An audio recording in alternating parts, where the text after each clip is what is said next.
And my second question is, I'm pretty much always a happy person. I've always manifested everything I want. I guess I'm a natural manifester of what I do want intentionally. But my question now is, it's a two-part question. When I get behind the wheel, I get road rage and it just takes over.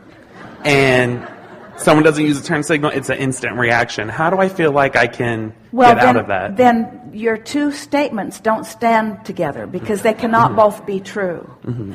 And so we would restate your earlier question to say, I'm usually a happy person as long as I'm getting everything the way I want it to be. But when something happens that displeases me, then the vibration of that takes over. And so I am basically not in control of my own vibration. The circumstances of my surroundings are in control of my vibration. And I'm usually a happy person because there's more happy around me than there is not happy around me, but I'm not quite yet in control of my vibration. So now what's your question? My question is, how do I feel like I can get rid of those emotions to where I am on the disc even while I am behind the wheel? But here's the thing. How do I get rid of those emotions? That's like saying this stove is very hot and I want to be one with it.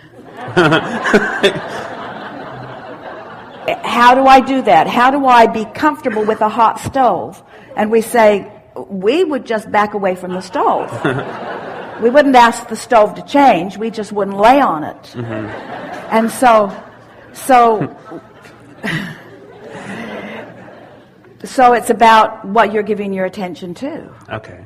In other words, you have to find, but you have to start out sort of slow and easy. So let's start at the strong momentum. It isn't here now, but let's take the subject as you offered it. Let's take this strong momentum of road rage and let's start there and then back up from it. So what is the typical road rage experience for you? What has caused you to feel such? You use the word rage, but what is it? Is it someone has disrespected you? Is it that someone has taken advantage of you? Is it what's it? That's exactly, you hit it on the head with the advantage. I drive a little yellow bug, so everyone thinks because I'm in it and they've got a truck, they could just, but that usually doesn't work, and then something takes over and I end up... Well, so you're assuming that that's what they're thinking. Well, when they nose in front of my car, I kind of know that's what they're doing, but... Well, but that's what the momentum has really got. Mm-hmm. That's once the momentum is really going, because there was a woman a few years ago who came to a seminar in San Francisco, and she was arguing with us. She was very upset because she said, I'm not believing what you're saying, Abraham. She said, I was in my car the other day and I was really in a good mood. I was really feeling good. In fact, she said, I was listening to one of your recordings. And I was pulled over and given a very expensive ticket. And so I don't believe in law of attraction because I was feeling good and something bad happened to me. And we said, what was the ticket for? And she said, for not wearing a seatbelt. And we said, well, what do you think about that? What's your philosophy? She said, I don't think I should have to wear a seatbelt. I don't think anybody has the right to tell me that I have to wear a seatbelt. I think I should be responsible for my own experience. I don't want to wear a seatbelt. I don't think I should have to wear a seatbelt. And I don't think they should make me wear a seatbelt. And we said, so you're driving down the freeway, and there are those out there who are trolling for revenue.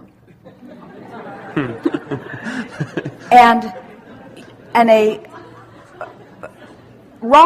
vibrational rocket is shooting from the top of your car that says, pick me, pick me, pick me.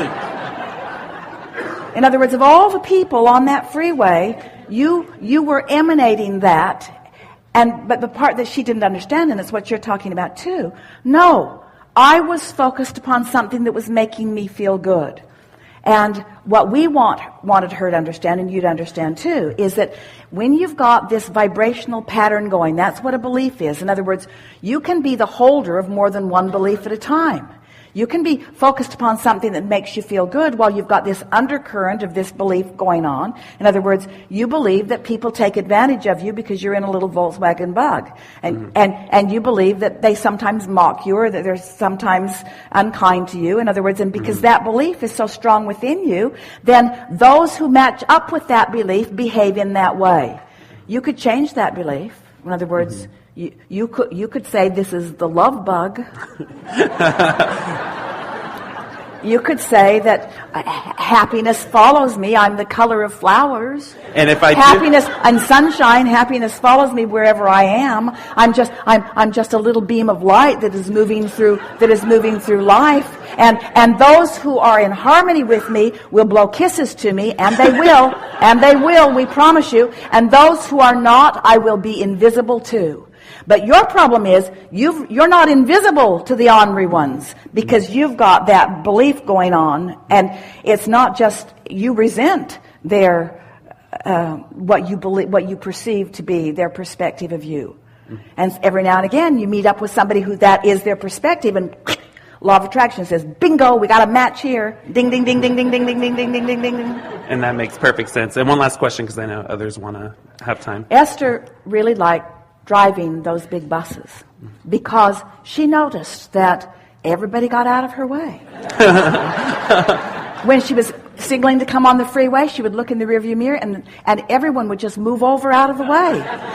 And so now she's not driving the big buses, but she has that vibration still going, and people still get out of her way. In other words, it's really, really interesting. Her daughter said the other day, now as we make this turn, it's really hard because the traffic is always there, and you really can't get over the way you need to change the lanes in time. So if I were you, I'd go way down. And Esther says, watch this. And she just went right over because it's different for her because her vibration is different. Her expectation is different. You get to choose whatever your expectation is. Just choose it, practice it, make it your own, and the universe will affirm it to you. But when you affirm from your position that you don't want, the universe affirms that too, you see. And remember, the universe isn't hearing your words. The universe is hearing what you mean. Yeah.